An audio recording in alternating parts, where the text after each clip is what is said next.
Good evening and happy साबत to everybody. मैं सबों को साबत सलोम और शुभ संध्या। मैं आप सबों को इस सुंदर साबत के शुरुआत में स्वागत करना चाहता हूं। I would like to take this privilege to welcome everybody present over here. I can see Alice Babi, King Dada, and Abby, and Melvin Jijaji and family, Dolly Didi, and Falakata Amma and Baba is there. Rashmi in Kuti and the entire family, and Lali Didi and family, Preeti, Fufu, Ai Fufu and family, Bubbly, and Gilu Dada and family, and MG Kupa and family, who are in Dumka, and I'm most probably guessing Shama Auntie, Redmi. I guess that's you, I hope. I hope that is correct. Everybody present in the GPD Hemrom evening Vespers, I welcome everyone. मैं आप सबों को इस सुंदर सबत की शुरुआत में GPD हेम्ब्रम परिवार की ओर से स्वागत करना चाहता हूँ।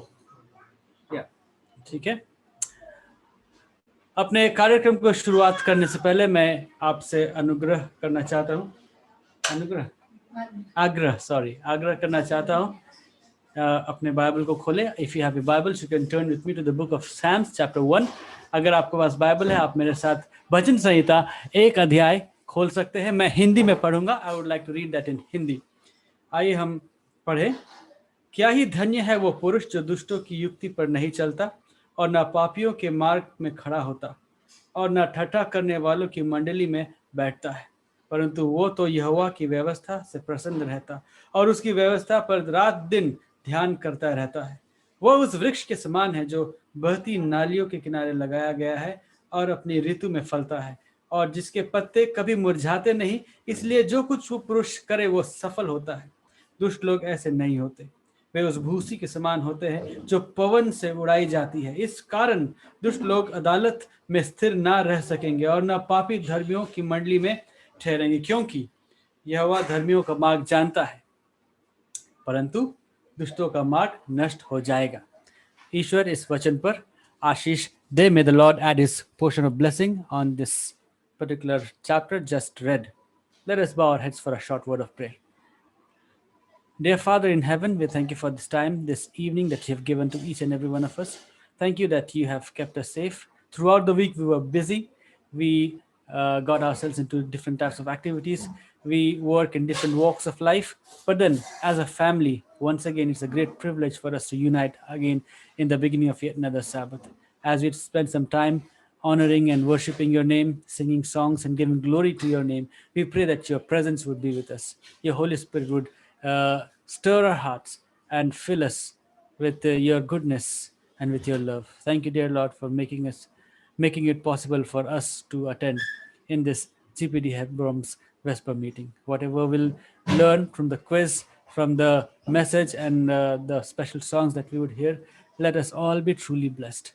Be with us till the end of this program, not only till the end of this program, but also till the end of the entire Sabbath. May your name be glorified, and not our wish and will, but your wish and will be done in our lives. We pray these few mercies in Jesus' name.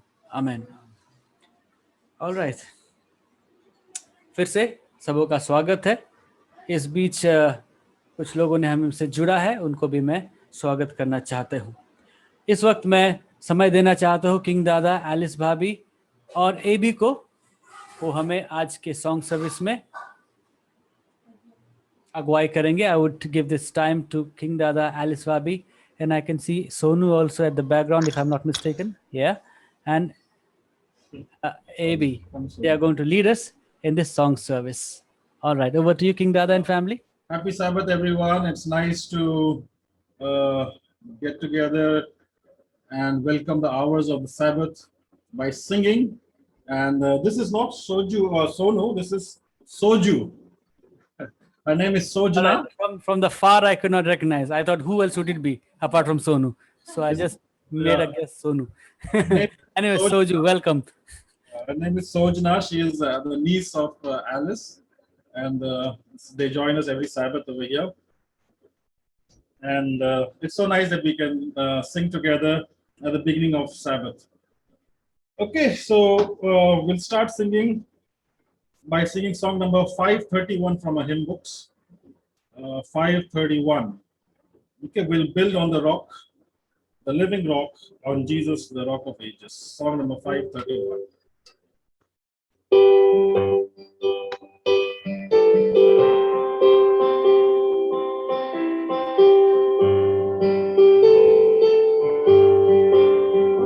We'll build on the rock, the living rock, on Jesus, the rock of ages. So shall we avoid the fearful shock, when now the tempest rages.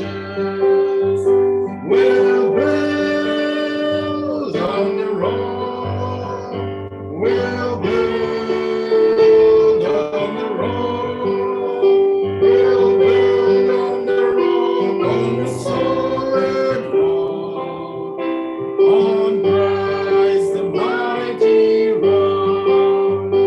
Some build on the sinking sands of life, on visions of earthly treasure. Some build on the ways of sin and strife, of fame and worldly pleasure. We'll build on the rock, we'll build on the rock, we'll build on the rock, on the solid rock, on Christ the mighty rock. Oh, build on the rock forever sure, the firm and the true foundation. Its hope is the hope which shall endure, the hope of our salvation.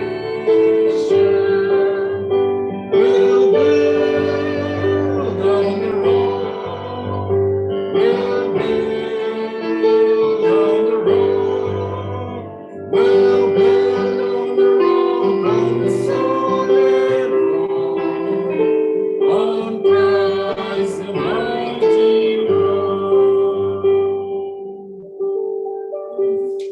Next song that we will be singing, it's 624. Song is entitled, I Want Jesus to Walk With Me. I'm sure all of us would love that Jesus walks with us and talks with us and lives with us each day. A very beautiful number. I always like this particular song, and I'm sure all of you also. Please do join us when we sing. I want Jesus to walk with me.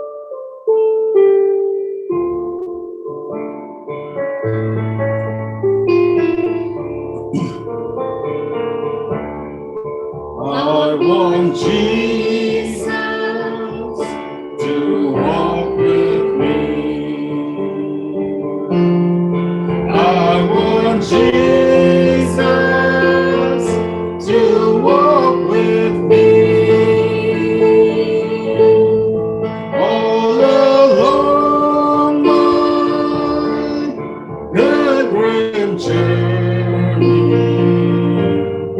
I want Jesus to walk with me. In my trials, Lord, walk with me.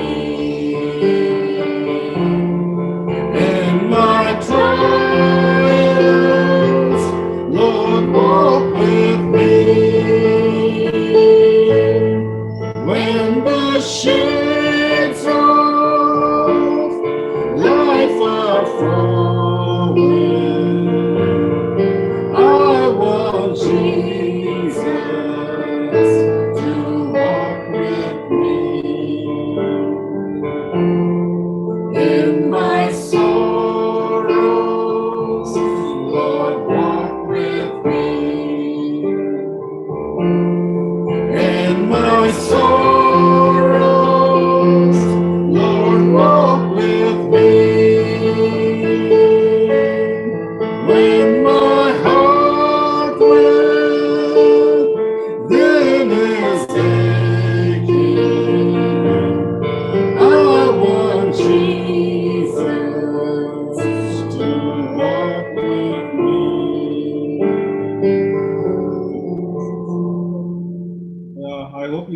enjoyed that song or blessed by that song. I want Jesus to walk with me. The next song that we would like to sing together is song number 604. It says, "We know not the hour of the Master's appearing." Yes, we know not the exact hour. We know that his hour coming is very, very soon. And we need to be ready and pray and watch and be ready. A beautiful song about how we should live our lives in the end times as we look forward to the Lord's coming. Song number 604.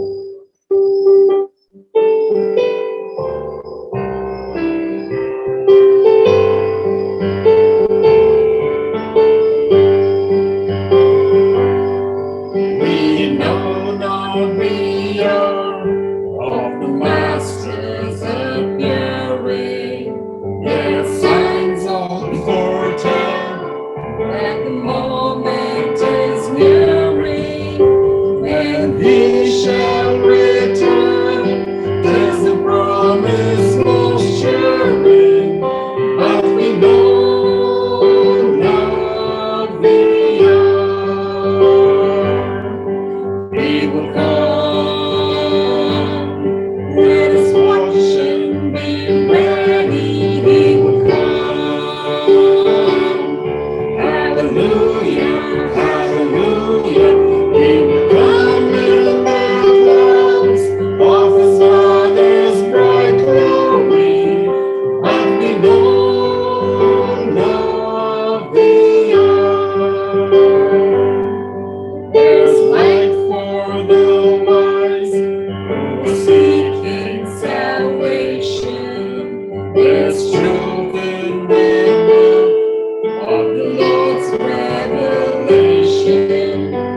Each prophecy points to the great consummation, but we know not the hour. He will come. Let us watch and be ready. He will come. Hallelujah, hallelujah. He will come in the clouds of his Father's bright glory.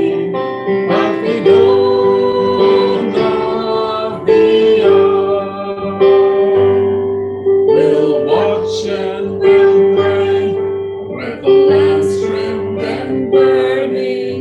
We'll work and we'll wait till the Master's returning. We'll sing and rejoice, every omen discerning, but we know not the hour. We will come. Let us watch and be ready. We will come. Hallelujah, hallelujah. He will come in the clouds of his Father's bright glory. But we know not the hour. Let's sing the chorus once again. He will come. Let us watch and be ready. He will come. He will come. Let us watch and be ready. He will come. Hallelujah, hallelujah.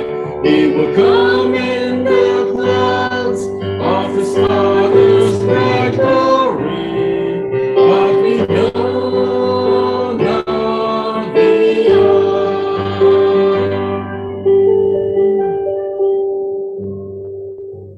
Thank you for putting the slides and the lyrics on that, Dr. Melvin.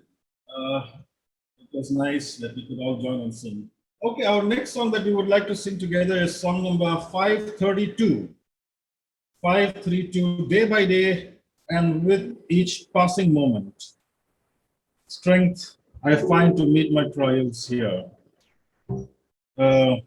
Yes, it's only with the Lord's help that we can face each day and face our trials.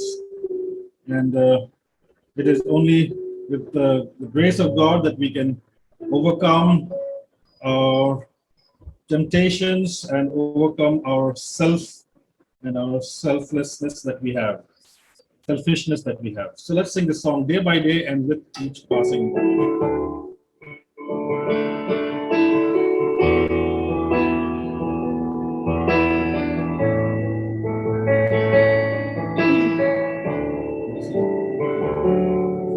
Day by day and with each passing moment, strength I find to meet my trials here.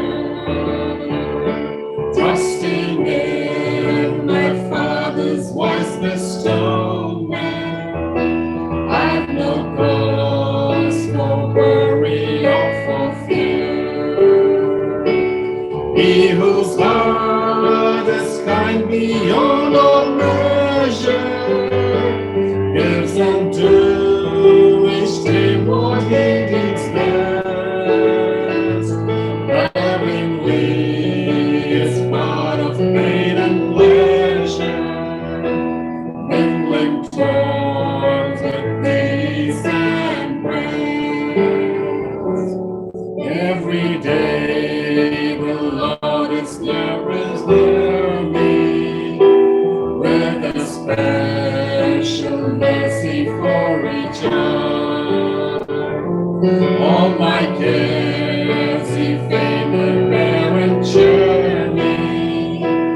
He whose name is Counselor and God, the protection of His chosen treasure is a charge that on Himself He laid. As your days, your strength shall be in measure. That's the pledge to me He made. Help me then in every tribulation, so to trust Thy promises, O Lord, that I lose not faith's sweet consolation offered me within Thy holy word. Help me, Lord, when toil and trouble meeting, and to take as from a Father's hand. One by one, the days, the moments fleeting, till I reach the promised land. Next song we'll sing is 466, 466, Wonderful Peace. Peace, peace, wonderful peace coming down from the Father above. Sweep all my spirit forever, I pray, and fathom these billows of love. A very timely song where we all require the peace of God. And if we have the peace of God, we have nothing to fear. While we sing the song, I'd like all of us to be reassured that God's peace is eternally with us.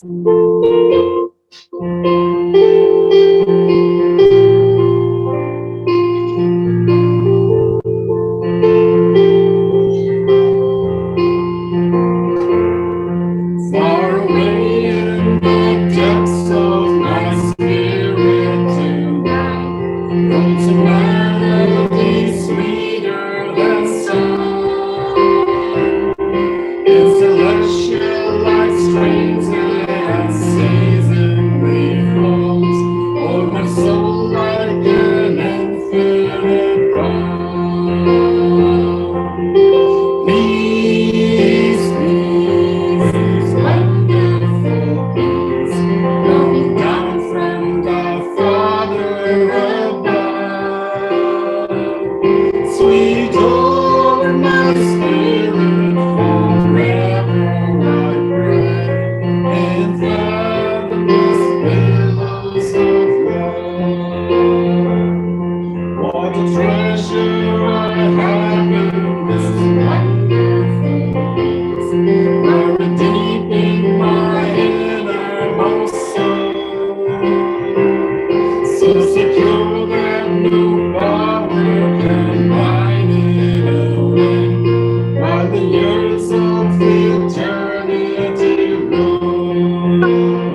अच्छा पचहत्तर Peace, peace, wonderful peace, coming down from the Father above.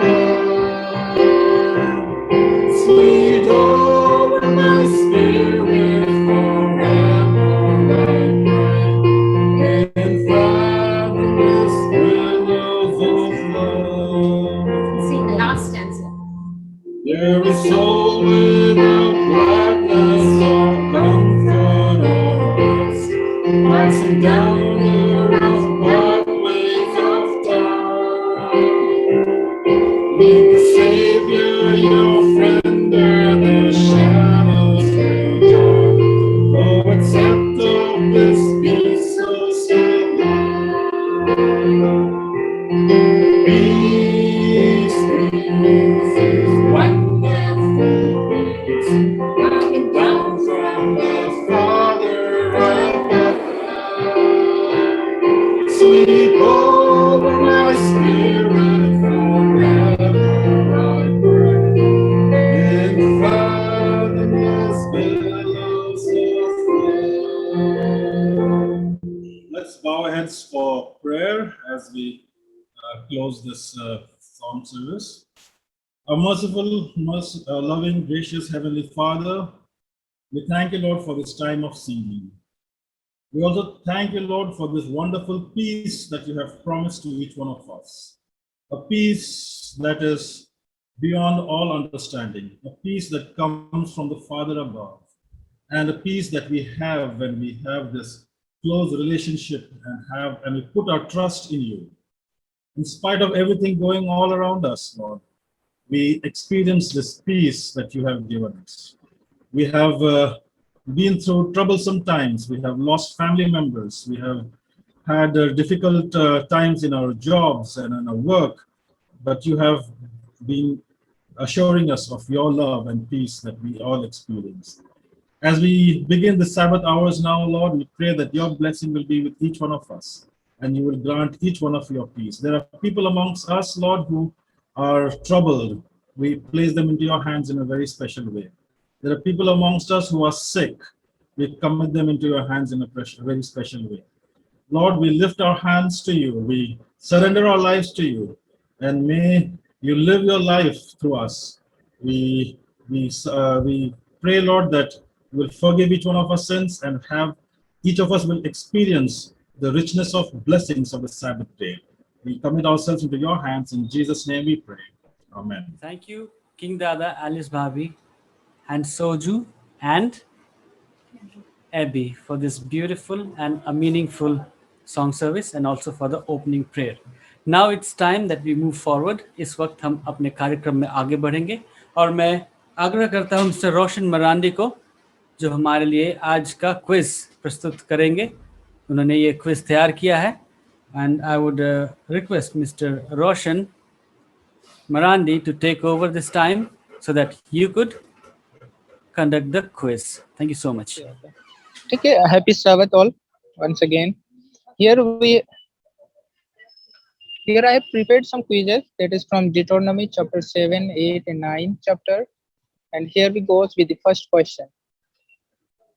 What did Moses do to the idol shaped as a calf? First option, grounded it into dust. Second, burnt it with fire. Third, stamped it. Fourth, all of the above. You will get 20 seconds to answer this question.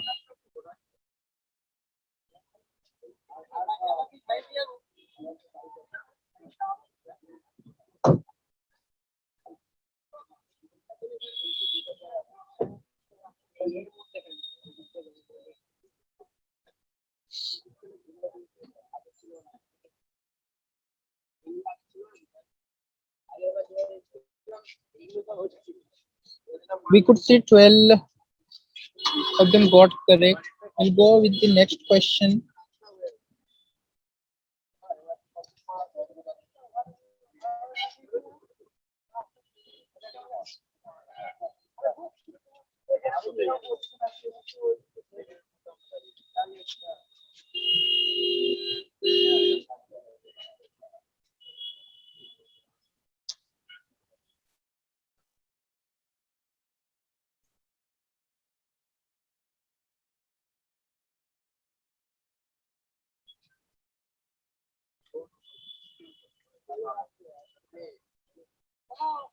We are with the second question.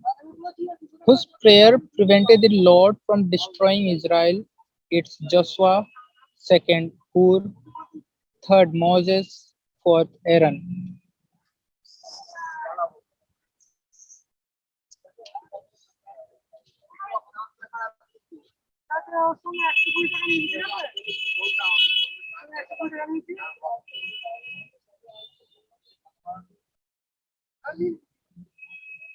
Player 1 got 1932, player 2 is 975, player 4 and player 3 are still yet to open the point.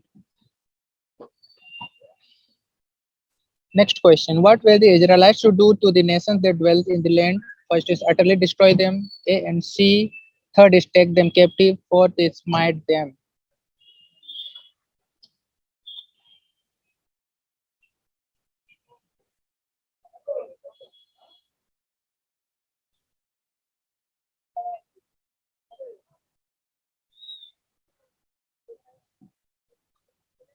Player 1 is on the top, that is 2914, player 2 1715, player 4 is 1840. Good. We'll go with the next question. What power did the Lord give Israelites? First, to heal the sick. Second, to get well.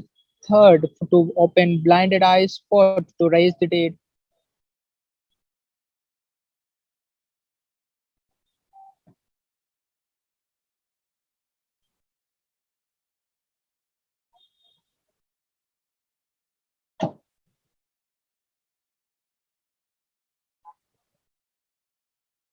Player 1 is on the top, that is 1358. Player 2 is 1715, that is second. Player 4 is 1654. We will go with the next question. Why did the Lord choose Israel? First, because they were more in number than the other nation. Second, all of the above. Third, because he would keep the oath which he had sworn to their fathers. Fourth is because Lord loved them.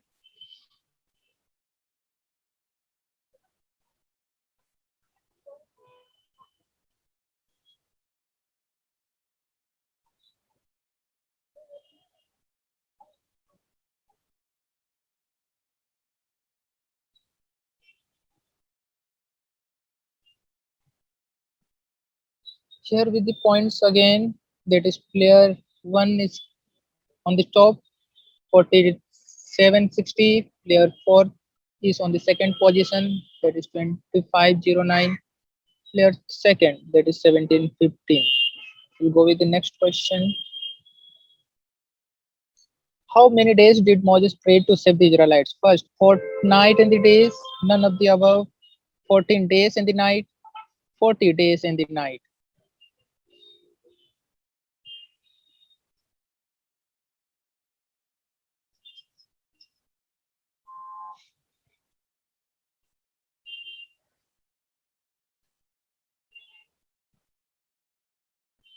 It was 40 days and nights.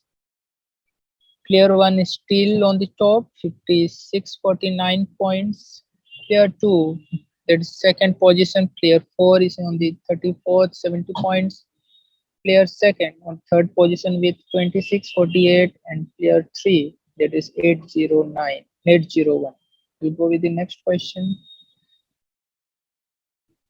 The Lord brought Israelites out from Pharaoh, the king of Egypt.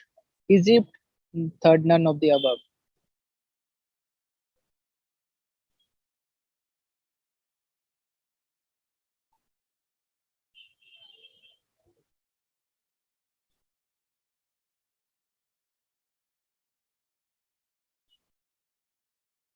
It's Pharaoh, the king of Egypt.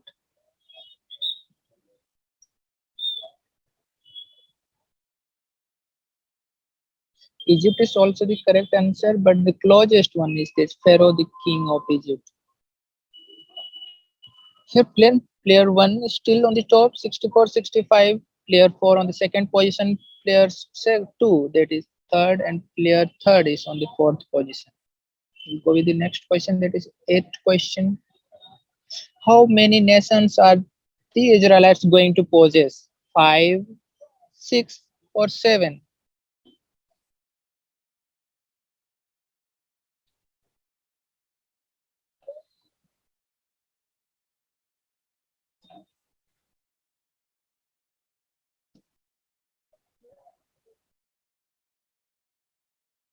This correct answer is 7. There are 7 nations that Israelites are going to possess. Still, player 1 is on the top, player 4 in second position, player second on the third, and player third on the fourth position. Go with the next question, that is question 9. How long were the Israelites in the wilderness?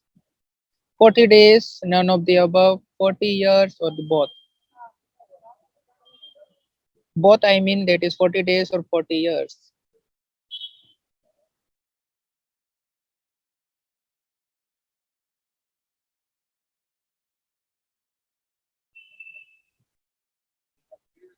It's 40 years. Player 1 still on the top, player 4 on the second position, player second is on the third, and player third is on the fourth position. We'll go with the final question, that is 10th question. The food of Israelites in the wilderness is manna, barley and the wheat, corn and wine, all of the above.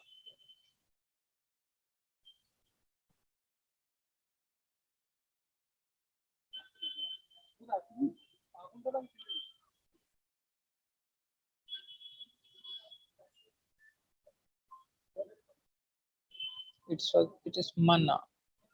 Congratulations, player 1 with the points, that is 93, 19, the first position. Second goes to the player 4, that is with the points 6304, and third, that is no, on this third position, that is player 2, 35, 48, and with the player third on the fourth position, that is with the points 50, 81. So I would like to Congratulations. repeat. Yeah, I would like to repeat because I think रोशन आपके इसमें नाम नहीं आ रहा होगा. हमारे यहाँ पे नाम है थर्ड पोजीशन केनी, second position happy, and first position कहूट, and runners up में फोर्थ में डलेनो और fifth position Indore. Congratulations to everybody. Thank you Roshan for conducting the quiz for this week. I hope we all were blessed as we took part in this quiz competition. Now we are going to be rendered by a special song by people who are sitting behind me, I guess, Daddy and Mummy. And all those of you who know Tere Sanmukh Sheesh Nawate, I would request Mummy and Daddy to. Oh, it looks like we all are singing. Okay.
जन्म के अंधों को दिया के रोगी लिए बचा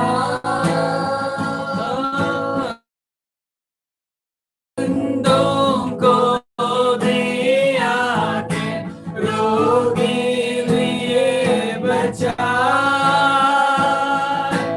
पाप क्षमा किए सब पाप मुर्दे दिए जिला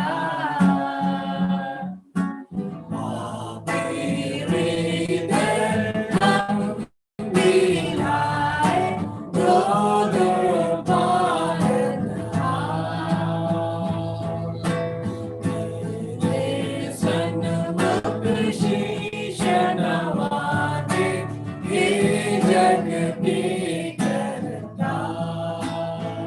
सुंदर पक्षी पर्वत सागर सबके सृजनहार सुंदर पक्षी पर्वत सागर सबके सृजनहार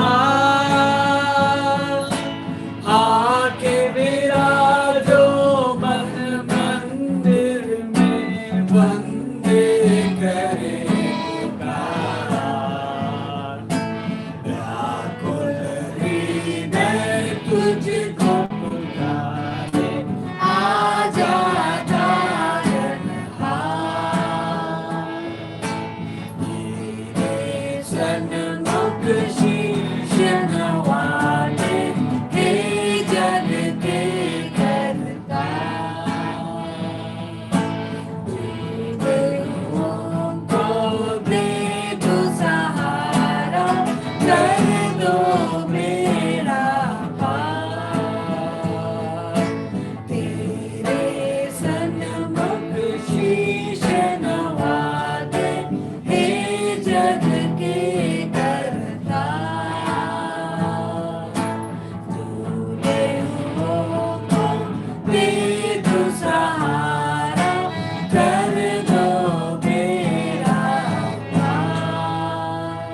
We will go forward.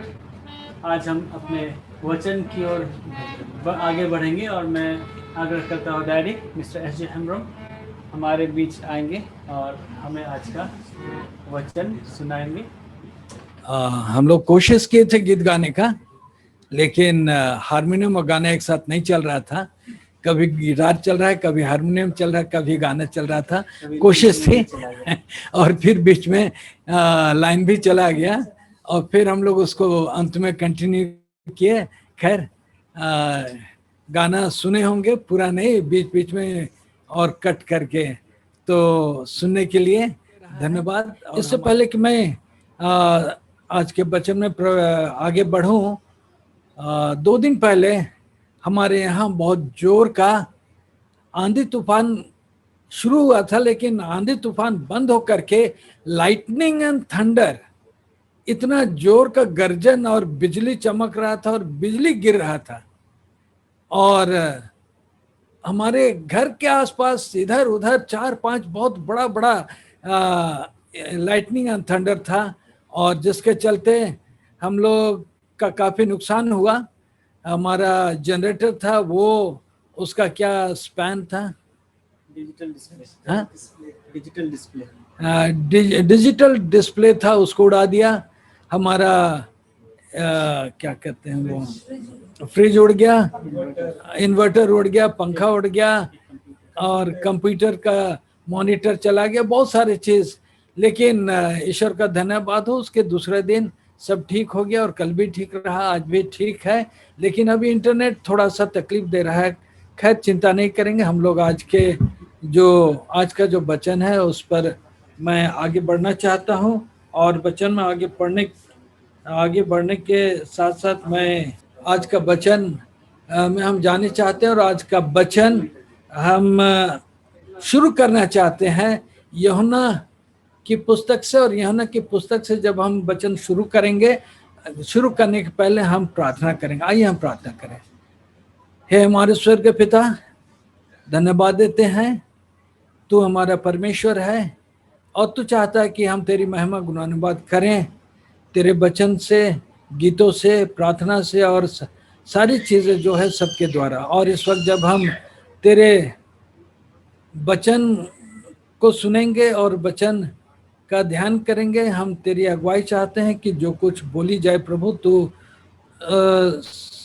साक्षात तू अपने वचन को हमारे बीच में रख, तेरा ही मुंह हो और तेरा ही वचन हो, और हम जितने यहाँ आज इकट्ठे हुए हैं तेरे वचन को सुन करके तेरी महिमा गुणानुवाद कर सकें और तेरा महिमा करने वाले हो सके। इस वक्त हम सब कोई तेरे हाथ में, और वचन और मैं सब कोई तेरे हाथ में सौंपते हुए प्रार्थना तेरे बेटे यीशु के नाम से मांगते, देकर सुनो, ग्रहण कर, आमीन।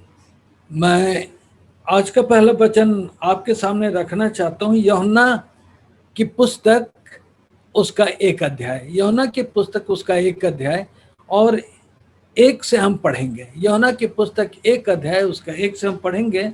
और यहाँ हम सबको जानते हैं, यूहन्ना की पुस्तक 1 अध्याय उसका 1 से जब हम पढ़ते हैं, वहाँ वो किसके बारे लिखा हुआ है। यहाँ कहता है, आदि में वचन था और वचन परमेश्वर के साथ था और वचन परमेश्वर था। आदि में वचन था और वचन परमेश्वर के साथ था और वचन परमेश्वर था। यही आदि में परमेश्वर के साथ था। सब कुछ उसी के द्वारा उत्पन्न हुआ और जो कुछ उत्पन्न हुआ है उसमें से कोई भी वस्तु उसके बिना उत्पन्न नहीं हुई। तो आदि में वचन था, हम लोग जानते हैं। और उत्पत्ति के पहला अध्याय में हम अगर जाएंगे और पहला अध्याय को हम पढ़ेंगे तो वहाँ हमको मिलता है, पहला अध्याय उसका पहला पद में कहता है कि आदि में परमेश्वर ने आकाश और पृथ्वी की सृष्टि की। आदि में पृथ्वी बेडौल और सुनसान पड़ी थी और सारे जल के ऊपर अंधियारा था। तब परमेश्वर का आत्मा उस जल के ऊपर मंडराता था और तब परमेश्वर ने कहा। तो यहाँ हम देखते हैं आदि में वचन था और तब परमेश्वर ने कहा उजाला हो और उजाला हो गया। परमेश्वर ने कहा, यानी परमेश्वर के मुंह से जो वचन निकला वो वचन के बारे हम पाते हैं। और उसी को यहाँ यूहन्ना 1 अध्याय में हमसे कहता है कि आदि में वचन था और वचन परमेश्वर के साथ था और वचन परमेश्वर था। परमेश्वर ने कहा, वो वचन उसके मुंह से निकला। और उस वचन को यहाँ कहता है आदि में वचन था, उसके परमेश्वर के मुंह से जो निकला वो उसका वचन था और वो वचन परमेश्वर के साथ था, अर्थात वो वचन परमेश्वर के साथ था और वचन परमेश्वर था। यहाँ जो वचन आदि में निकला वह परमेश्वर के साथ था और वो सिर्फ परमेश्वर के साथ नहीं, वो ही परमेश्वर था। और आगे कहता है वही आदि में परमेश्वर के साथ था और सब कुछ उसी के द्वारा उत्पन्न हुआ और जो कुछ हमारे सृष्टि में जो कुछ किया गया सब उसी के द्वारा उत्पन्न हुआ और जो कुछ और कोई भी वस्तु उसके बिना उत्पन्न नहीं हुई। कोई भी ऐसा चीज नहीं रहा जो उसके बिना उत्पन्न हुई। और जो वचन था वो वचन आगे चल के 14 पद में हम पाते हैं, और वचन देहधारी हुआ और अनुग्रह और सच्चाई से परिपूर्ण होकर हमारे बीच में डेरा किया और हमने उसकी ऐसी महिमा देखी जैसे पिता के एकलौते की महिमा। तो वो वचन जो आदि में था, वो वचन जो परमेश्वर था और जिसके द्वारा सब कुछ उत्पन्न हुआ, वहाँ 14 पद में हम पाते हैं, यूहन्ना 1:14 में कहता है, और वचन देहधारी हुआ और अनुग्रह और सच्चाई और से परिपूर्ण होकर हमारे बीच में डेरा किया और हमने उसकी ऐसी महिमा देखी जैसे पिता की एकलौते की महिमा। तो यहाँ पर हम उस वचन को हमारे बीच में डेरा करते हुए देखते हैं और हम उसको हमारे बीच में डेरा करते हुए देखते हैं। और जब वो हमारे बीच में डेरा करता है तो हम और आगे उस वचन के बारे में देखेंगे। पहला यूहन्ना की पुस्तक 1 अध्याय, पहला यूहन्ना 1 अध्याय उसका 1 से हम पढ़ेंगे। उस जीवन के वचन के विषय में जो आदि से था, जिसे हमने सुना और जिसे अपनी आंखों से देखा, वरन उसे हमने ध्यान से देखा और हाथों से छुआ। तो यहाँ हम यूहन्ना के द्वारा यूहन्ना 1 में भी हम पढ़े और पहला यूहन्ना 1 में उसी यूहन्ना के द्वारा हम यहाँ कहता है, यूहन्ना हमसे कहता है और कहता है उस जीवन के वचन के विषय में जो आदि से था, वो जीवन का वचन जो उत्पत्ति के समय में परमेश्वर के मुंह से निकला, उस जीवन के वचन जो आदि से था, जिसे हमने सुना। तो वो जीवन का वचन जो आदि से था और आदि में उस सबके द्वारा सृष्टि हुई। और 14 पद यूहन्ना 1:14 में कहता, वो हमारा क्या हुआ, देह धारण हुआ और हमारे बीच में डेरा किया। और वो जब हमारे बीच में डेरा किया, उसका वचन हम लोग सुनते हैं। उस जीवन के वचन के विषय जो आदि से था, जिसने हमने सुना और जिसे अपने आंखों से देखा, वरन जिसे हमने ध्यान से देखा और हाथों से छुआ। ये सब यीशु मसीह के बारे में यहाँ हमको बतलाता है। यीशु मसीह हमारे बीच में आया, वो चेलों के बीच में आया, चेलों के बीच में आकर चेलों के साथ रहा और चेलों के साथ रह करके चेलों ने उसको सुना, ध्यान से सुना और उसको अपने हाथों से भी छुआ। जब यीशु मसीह जी उठ करके चेलों के बीच आए थे, तो सबों ने यीशु को विश्वास किया, लेकिन एक चेला था जो उसको विश्वास नहीं किया। और तब वो कहा कि जब तक मैं यीशु को अपने हाथों से छू कर ना देखूंगा, उसके हाथ में जो कील ठोके गए थे उसको ना छूऊंगा और उसको महसूस नहीं करूंगा। और तब यीशु मसीह उनके बीच में आया और थोमा से कहा कि देख मैं तेरे हाथ में हूँ। तो थोमा को बुरा लगा, क्योंकि वह शुरू में उसको विश्वास नहीं किया था। आगे हम पहले यूहन्ना की पुस्तक में आगे हम और पढ़ेंगे 2 अध्याय 1-2। यह जीवन प्रकट हुआ और हमने उसे देखा और उसकी गवाही देते हैं और तुम्हें उस अनंत जीवन का समाचार देते हैं जो पिता के साथ था और हम पर प्रकट हुआ। यीशु के बारे में कहते हैं, जो यीशु पिता के साथ था, मनुष्य रूप धारण किया, चेलों के साथ रहा और चेलों के साथ रह करके वहाँ कहता है हम पर प्रकट हुआ और कहता है जो कुछ हमने देखा और सुना है उसका समाचार तुम्हें देते हैं।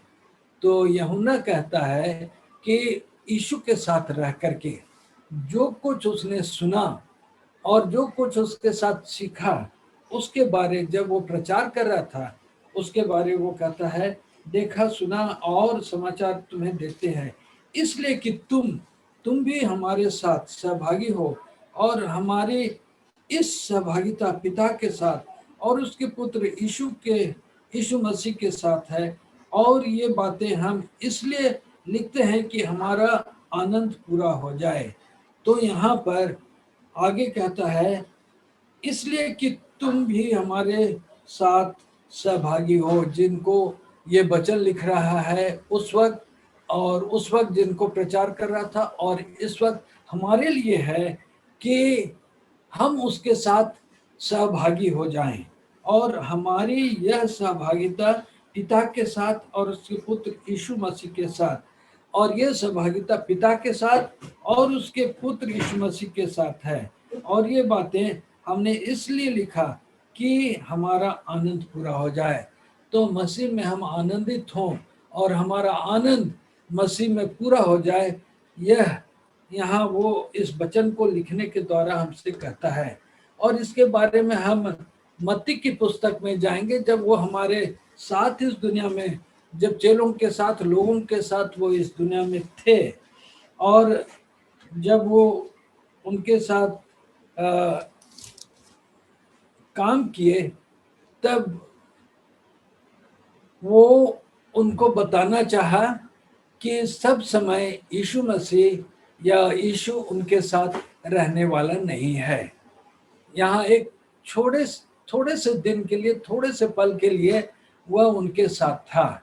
हम यीशु मसीह के आने के बारे में उसकी कहानी को जानते हैं, किस प्रकार दुनिया में आया, और वह 30 साल का जब उम्र हुआ, 30 साल जब उसका उम्र हुआ, उसने अपनी सेवकाई इस पृथ्वी में शुरू किया। और जब सेवकाई शुरू करता है वो चेला बनाता है, और तब जब वो चेला बनाता है उसके चेले उसके पास आते हैं, और जब उसको वो कहा था कि मैं बहुत काल तक तुम्हारे साथ नहीं रहूँगा, क्योंकि मैं थोड़े दिन तुम्हारे बीच में हूँ, फिर तुम यहाँ से तुम्हारे साथ पास से फिर मैं पिता के पास चला जाऊंगा। तो चेले उसके पास आके पूछने लगे कि हे प्रभु, तू कब जाएगा और तेरे जाने का चिन्ह क्या होगा। और तब वो उनको बताने लगा, संकट और क्लेश का समय आएगा। मत्ती 24 अध्याय उसका हम 6 पद से पढ़ेंगे। तुम लड़ाइयों की चर्चा सुनोगे तो घबरा मत जाना, क्योंकि इनका होना अवश्य है, परंतु उस समय अंत न होगा। क्योंकि जाति पर जाति और राज पर राज चढ़ाई करेगा, और जगह जगह अकाल पड़ेंगे और भूकंप होंगे। ये सब बातें पीड़ाओं का आरंभ होगा। ये सब बातें पीड़ाओं का आरंभ होगी। तो ये सब बातें जब यीशु मसीह कहेंगे, ये सब बातों के कहने के बाद पीड़ाओं का आरंभ होगा। तो यहाँ पर यीशु मसीह कह दिए कि मैं यहाँ तुम लड़ाइयों की चर्चा सुनोगे। तो लड़ाई तो हो रही है और लड़ाई की चर्चा भी हम सुन रहे हैं। तो घबरा मत जाना, क्योंकि इनका होना अवश्य है, परंतु उस समय अंत ना होगा। क्योंकि जाति पर जाति और राज पर राज चढ़ाई करेगा, और जगह जगह अकाल पड़ेगा और भूकंप होगा। तो अकाल और भूकंप होगा, ये सारी चीजें भी हो रही है, अकाल भी हो रहा है। ऐसे ऐसे देश है जहाँ पर अकाल और पीड़ा और तकलीफ इतना ज्यादा है कि लोग परेशान हैं, और ये सब चीजें पीड़ाओं का आरंभ करेगा। हम लोग इस पीड़ाओं के युग में अभी व्यतीत कर रहे हैं। ये जो पीड़ा हमारे बीच में है, ये पीड़ाओं का आरंभ का यहाँ बात बतलाता है। यहाँ जो तकलीफ होगी, पीड़ा होगा, क्लेश होगा, बीमारी होगी, ये सारी चीजें अभी हम लोग झेल रहे हैं।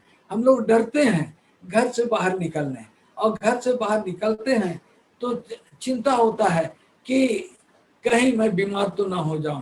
और बीमार होना और बुखार आना और सिर दर्द, बदन दर्द देना, ये सारी चीजें एक शरीर में डर पैदा करता है, क्योंकि एक भयानक लहर बीमारी का चल रहा है, जो हम सबसे छुपा नहीं है, हम सब जानते हैं। उस लहर के, इस बीमारी के लहर का बहुत कोई शिकार हो चुके हैं, और ईश्वर का धन्यवाद हो कि वो बच भी गए हैं।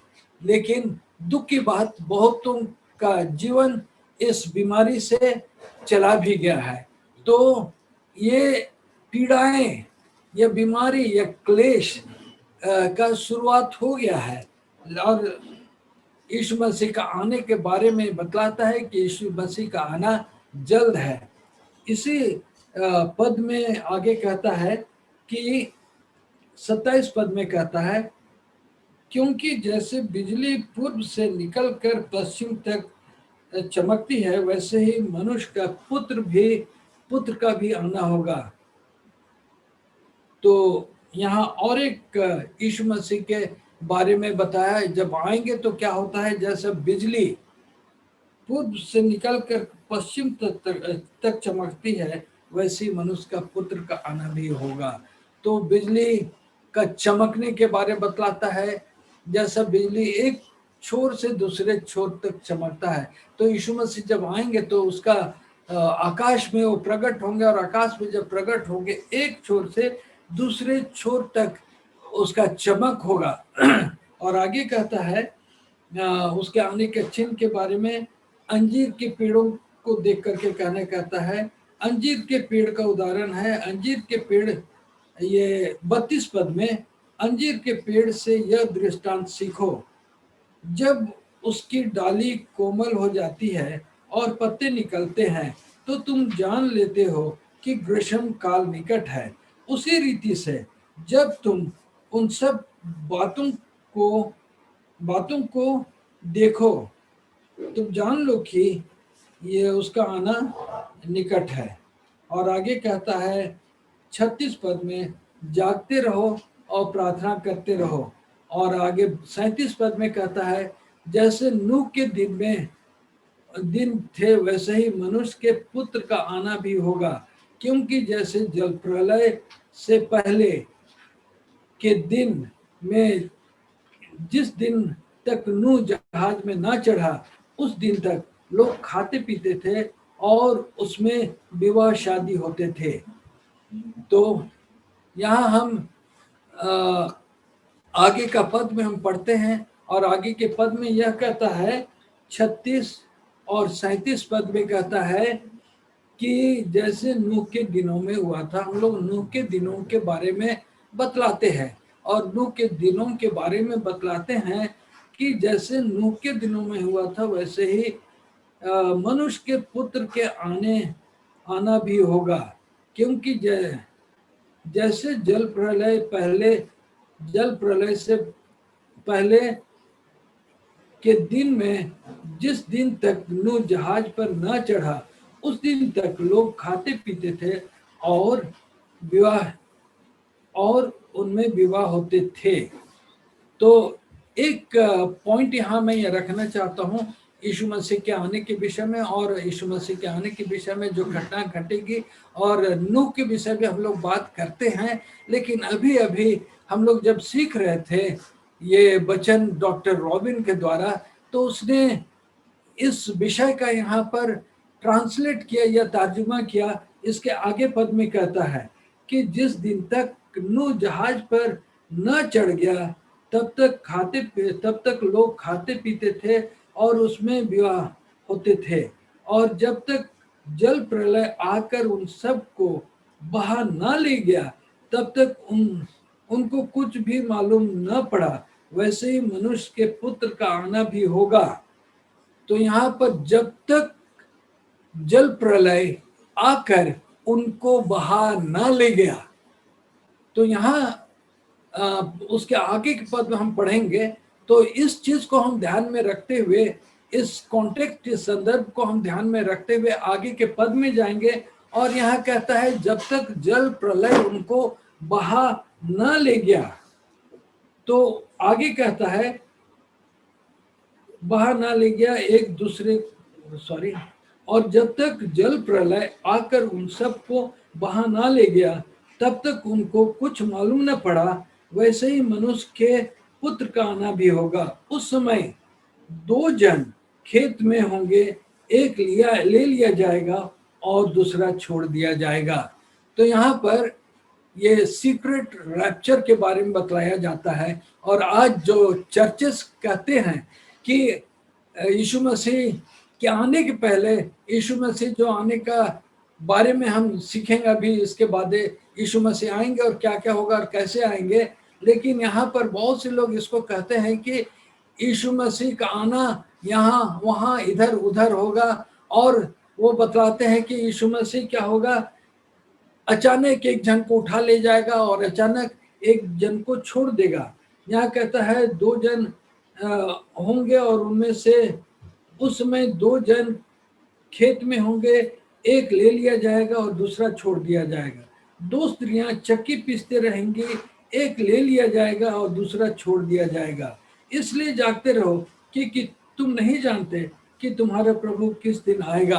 तो यहाँ पर एक ले लिया जाएगा का अर्थ और एक छोड़ दिया जाएगा अर्थ, यीशु मसीह उस वक्त नहीं आ रहे हैं और यीशु मसीह ले नहीं जा रहे हैं।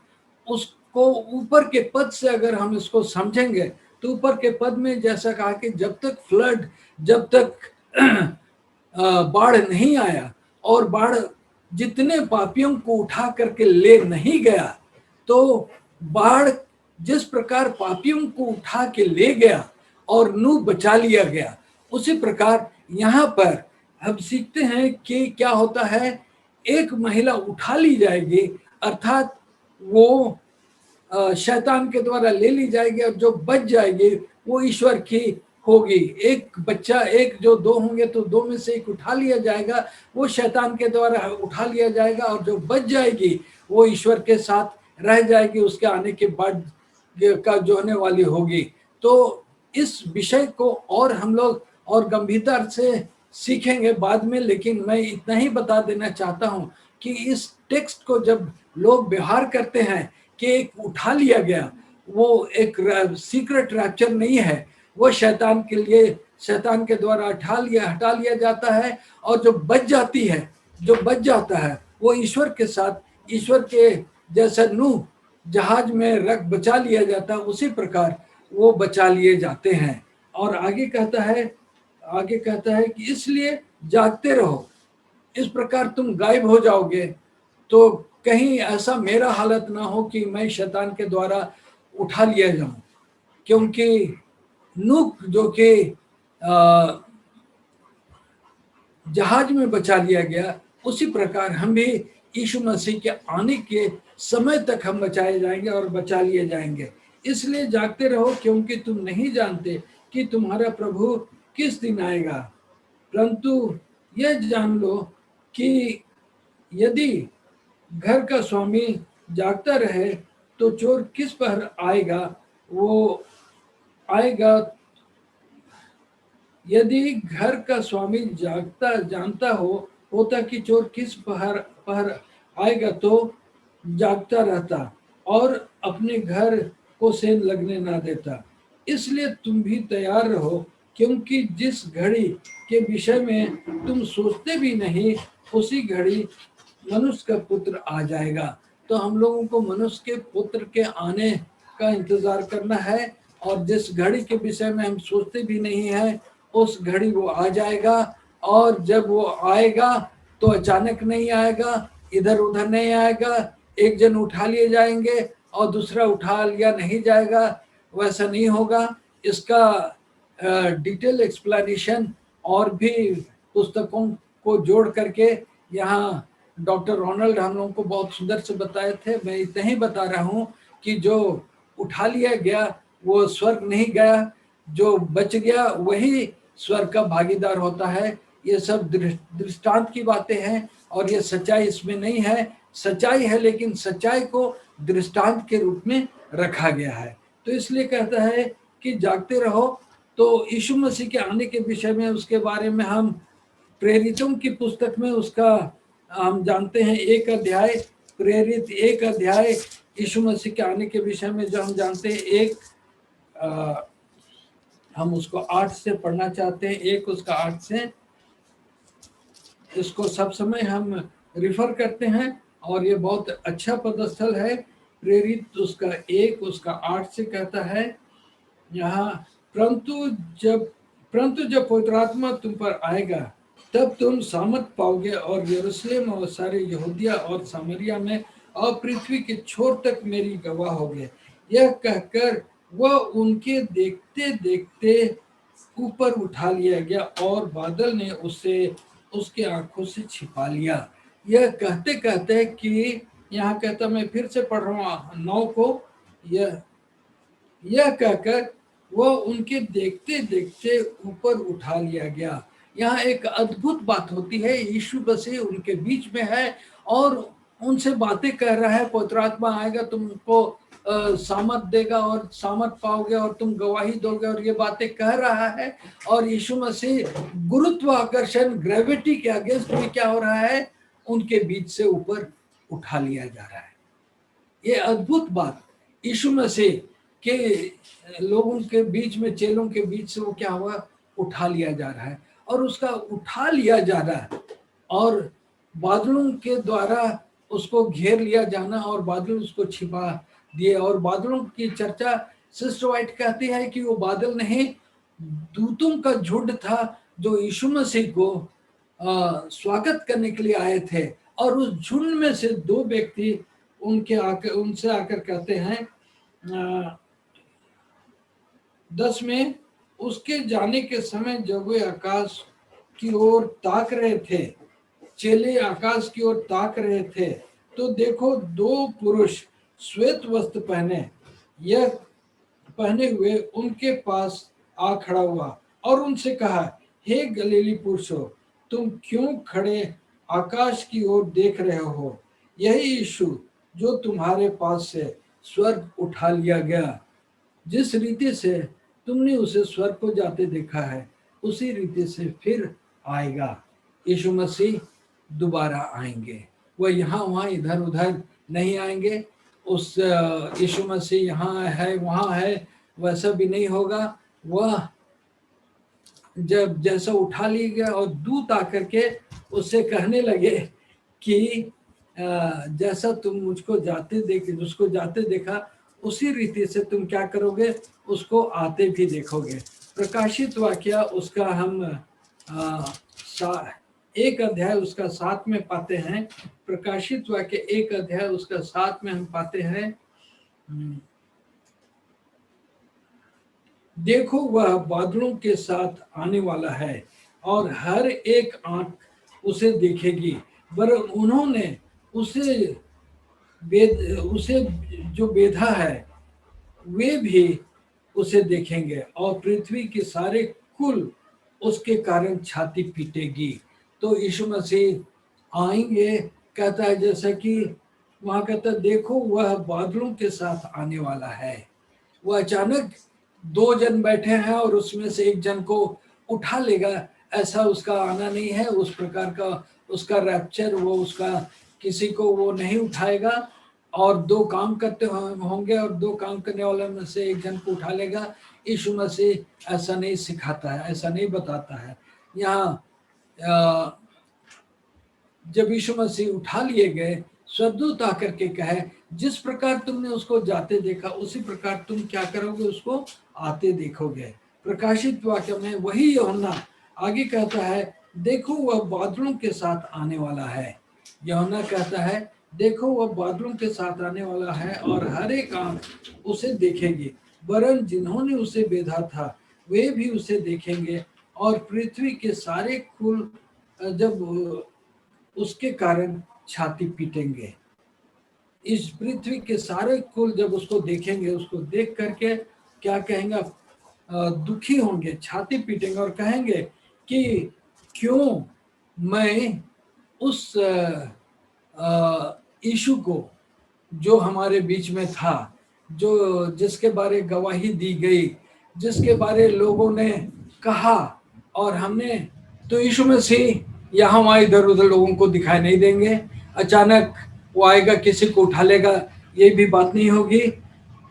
यहाँ हमने प्रकाशित वाक्य में पढ़ा, वो बादलों में होकर आएगा और जब आएगा तो बहुत से लोग जो उसको देखे थे, उसके साथ जीवन व्यतीत किए थे, वो लोग क्या करेंगे, अपने छाती पीटेंगे, क्योंकि उसको उन्होंने ग्रहण नहीं किया। आगे हम यहाँ पर 1 कुरिन्थी उसका 15 उसका 51 से हम पढ़ेंगे, देखो मैं तुमसे भेद की बात बताता हूँ, हम सब नहीं मरेंगे परंतु सब बदल दिए जाएंगे।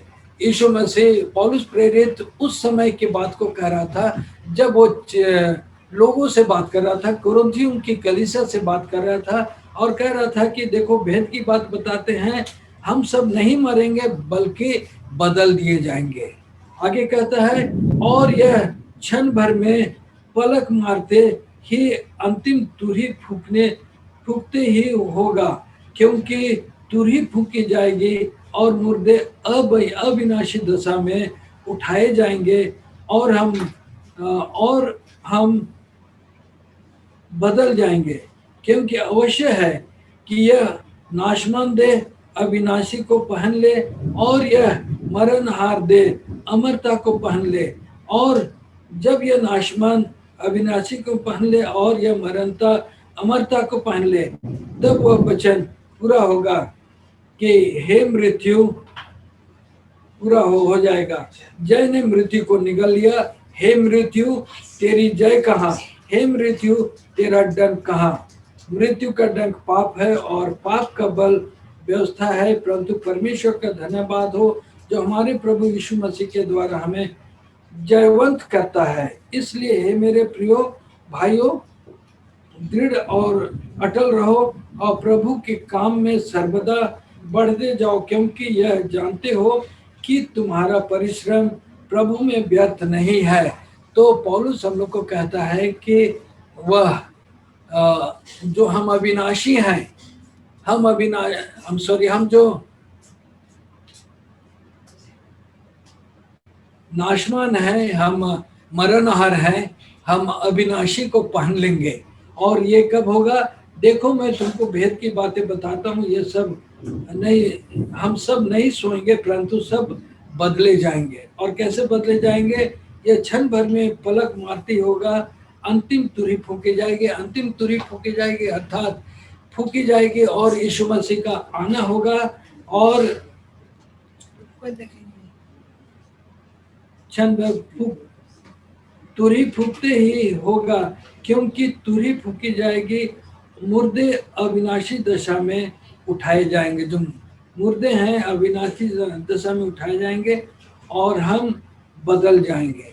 तो यीशु मसीह आएंगे, तुरही फूकी जाएगी और जो मुर्दे हैं उनको सौभाग्य होगा कि वो पहले जागेंगे और वो अविनाशी दशा में बदल दिए जाएंगे और हम पलक मारते हम भी अविनाशी दशा में बदल दिए जाएंगे। और यहाँ आगे कहता है कि मृत जय, जो यीशु मसीह का जय, यीशु मसीह जब आएंगे, यीशु मसीह जो क्रूस काट पर जो मरे और जो क्रूस काट पर मर करके जो शैतान पर जिसने जय पाया, वो जय क्या करता है? मृत्यु को निगल लिया। और हे मृत्यु तेरी जय कहाँ, हे मृत्यु तेरा डंक कहाँ? हम जो मरते हैं और जो हम नाशवान व्यक्ति हैं, हम नाशवान व्यक्ति, हम जब मरते हैं और नाशवान व्यक्ति हैं, हम अमरता को पान लेंगे और मृत्यु हमसे अलग हो जाएगी। तो हम इसको, हमारा इंटरनेट थोड़ा सा डिस्टर्ब कर रहा है, हम इसको इसी जगह हम इसको कंक्लूड करेंगे और कंक्लूड करते हुए यही बताएंगे कि हाँ, यीशु मसीह का आना है। वह यीशु मसीह आएंगे और जो झूठे भोजपक्ता जो यहाँ वहाँ गलत बातें बतलाते हैं और यीशु मसीह के आने के बारे उल्टा सीधा उसका आगमन के बारे बतलाते हैं, वो गलत है, वो बाइबल के अनुसार नहीं है। यीशु मसीह आ रहे हैं और वो सबों को दिखाई देंगे और सब उसको देखेंगे और जो जीवते रहेंगे।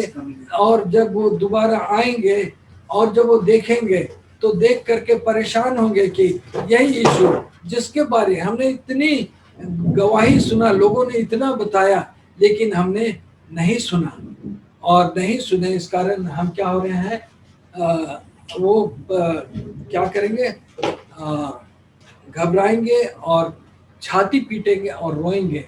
तो यीशु मसीह हमसे कहता है कि वो दोबारा आने वाले हैं और हम लोग जितने कोई उसका बाट जो रहे हैं, हम लोग उसकी बाट जोड़ने में सदा तैयार रहे।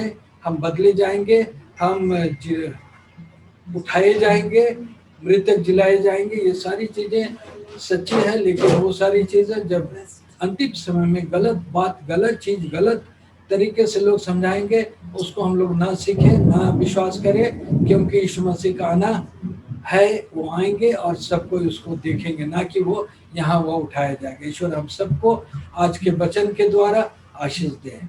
हम जॉर्ज को आगे का प्रोग्राम के लिए हम फोन देते हैं, माइक्रोफोन देते हैं। डैडी को बहुत धन्यवाद देना चाहते हैं कि उन्होंने एक खूबसूरत तरीके से हमारे बीच अपना संवाद, यीशु मसीह का संवाद पहुंचाया। We thank daddy for bringing out today's message wonderfully.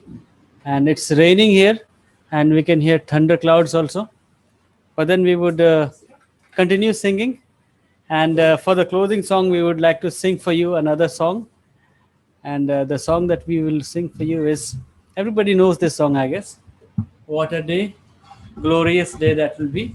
If you can, if you know this song, then you can join along. There is coming a day when no heartache shall come, no more clouds in the sky, no more tears to dim the eye. All is peace forevermore on that happy golden shore. What a day, glorious day that will be. What a day that will be when my Jesus I shall see. When I look upon his face, the one who saves me by his grace, and he takes me by the hand and leads me to the promised land. What a day, glorious day that will be. What a day, glorious day that will be. There'll be no sorrow there, no more burdens to bear, no more sickness, no more pain, no more heartache over there. And forever I will be with the one who died for me. What a day, glorious day that will be. What a day that will be when my Jesus I shall see. When I look upon his face, the one who saved me by his grace, and he takes me by the hand and leads me to the promised land. What a day, glorious day that will be. What a day, glorious day that will be. We'll sing one more time. What a day that will be when my Jesus I shall see. When I look upon his face, the one who saved me by his grace, and he takes me by the hand and leads me to the promised land. What a day, glorious day that will be. What a day, glorious day that will be. What a day, glorious day that will be. I was working in town one afternoon, attending some business affair. I heard a commotion a couple streets over and wondered what's happening there. A young man was running from in that direction and stopped just to catch his breath. I asked him to please tell me what was the hurry. He smiled up at me and he said, I was trying to catch the crippled man. Did he run past this way? He was rushing home to tell everyone what Jesus did today. And the mute man was telling myself, and the deaf girl is leaving to answer God's call. It's hard to believe, but if you don't trust me, ask the blind man, he saw it all.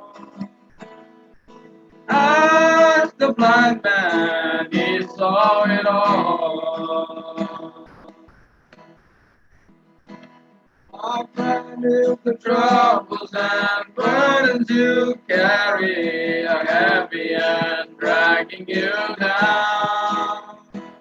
You've tried everything you can possibly think of, but there's no relief to be found.